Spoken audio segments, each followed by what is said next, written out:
Bonjour à tous, fans de la Juve et fans de football. On se retrouve de nouveau après près de 2 semaines sans épisode. Donc du coup l'épisode 8 aujourd'hui.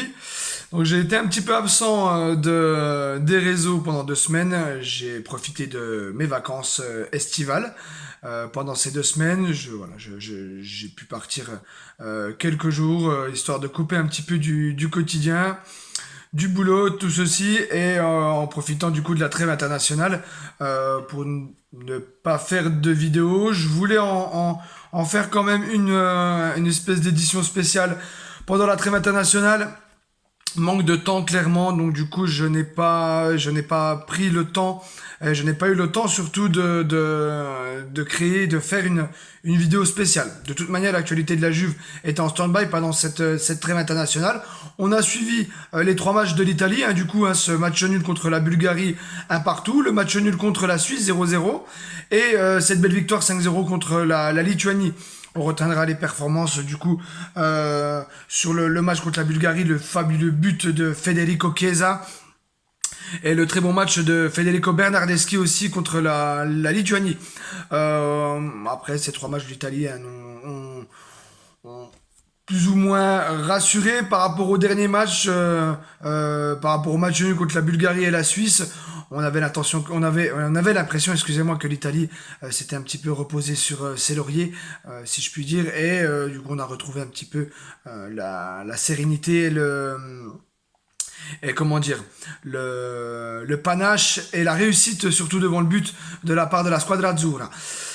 Et du coup, samedi, c'était la reprise du championnat italien, c'était la reprise pour la Juventus, pour un déplacement très très délicat à Naples, au stade Diego Armando Maradona. Euh, Avant le match, ça s'annonçait déjà très compliqué.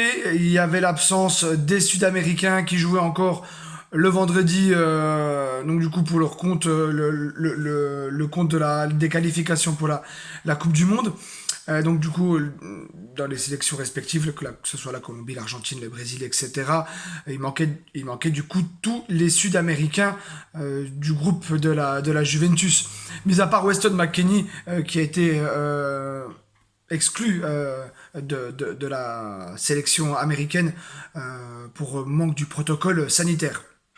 Donc il y avait que McKennie du coup au niveau américain dans cette équipe samedi. Une équipe très remaniée du coup contre Naples, qui va pas empêcher les hommes de Max Allegri d'ouvrir le score à la 10e minute sur un ballon mal négocié entre une touche de Di Lorenzo et à l'intention de Costas Manolas, qui se trouve complètement pour une passe en retrait qui était dédiée du coup à Ospina, le gardien de Naples. Morata vient s'interposer et vient du coup tromper Ospina d'un magnifique plat du pied, bien négocié. La Juve se crée quelques occasions, du coup là, on pense que malgré les absences, la Juve va plutôt jouer sur le côté collectif et va plutôt gérer, va essayer de gérer le mieux possible cette confrontation, cet avantage. Du coup, à la pause 1-0, la Juve mène au score au stade de Diego Armando Maradona. La Juve, dans cette deuxième période, n'arrivera pas à garder cet avantage. Et encore une fois, un ballon, certes, une belle frappe d'Insigne, un bel enroulé à la Insigne, vraiment intérieur du pied, avec beaucoup d'effets. Szczęsny, on a l'impression que Szczęsny est sur la trajectoire du ballon, qui va négocier ce ballon. Et encore une fois, une erreur de main, une faute de main de la part du gardien polonais de la Juve, qui du coup relâche ce ballon, ce qui profite à Politano d'inscrire dans le but vide, dans un angle fermé quand même, mais inscrire le but de l'égalisation pour Naples. Encore une fois des regrets, encore une fois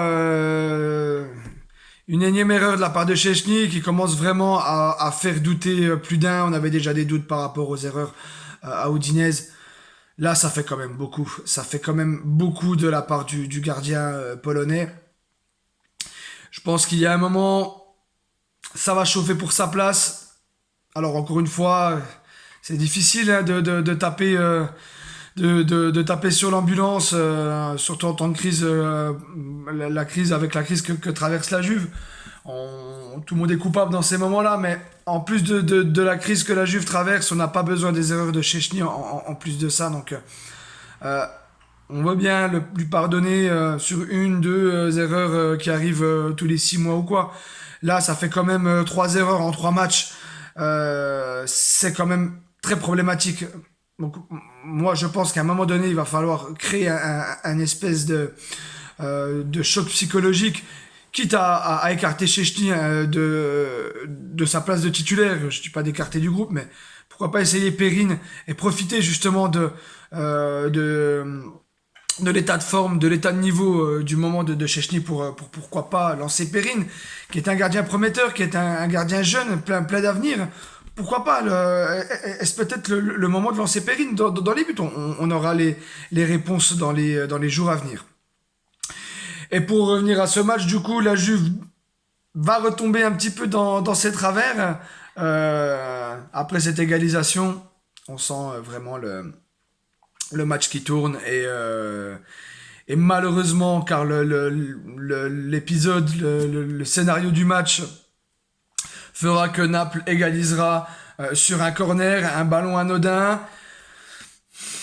Encore un ballon géré plus ou moins de Szczęsny. Alors, on va pas mettre toute la faute sur Szczęsny à chaque fois, mais il y a aussi une erreur de marquage dans la défense. Koulibaly qui se retrouve très seul, mais encore une fois une prise de main de Szczęsny encore hasardeuse.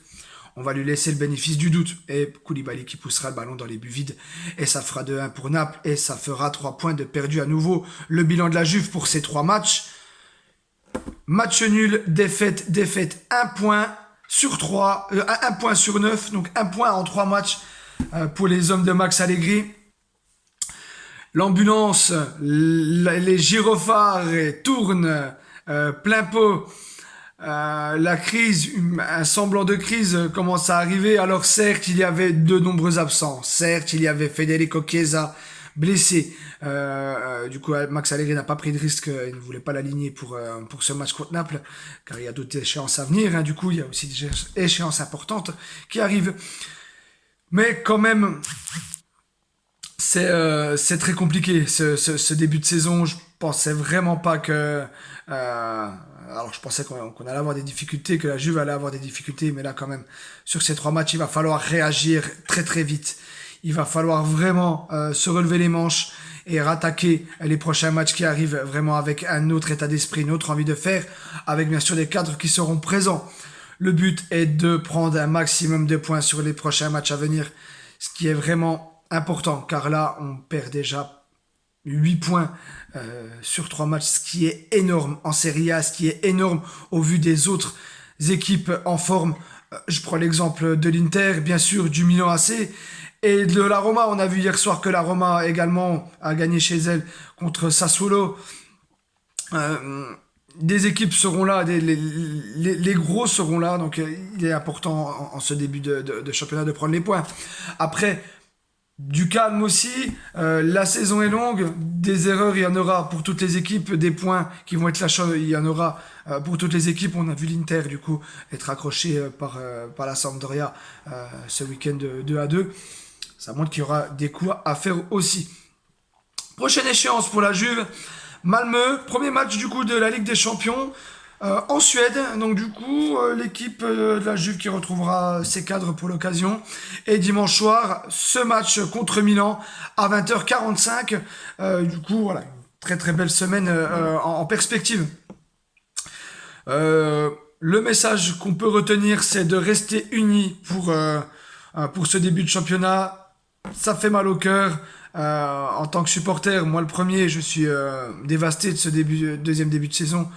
On va dire au grand bonheur de mon cousin Tidjo et de mon pote Coco qui m'ont pas mal chambré ce week-end. D'ailleurs, je leur dédie cet épisode de l'épisode 8 tant attendu du coup de leur part.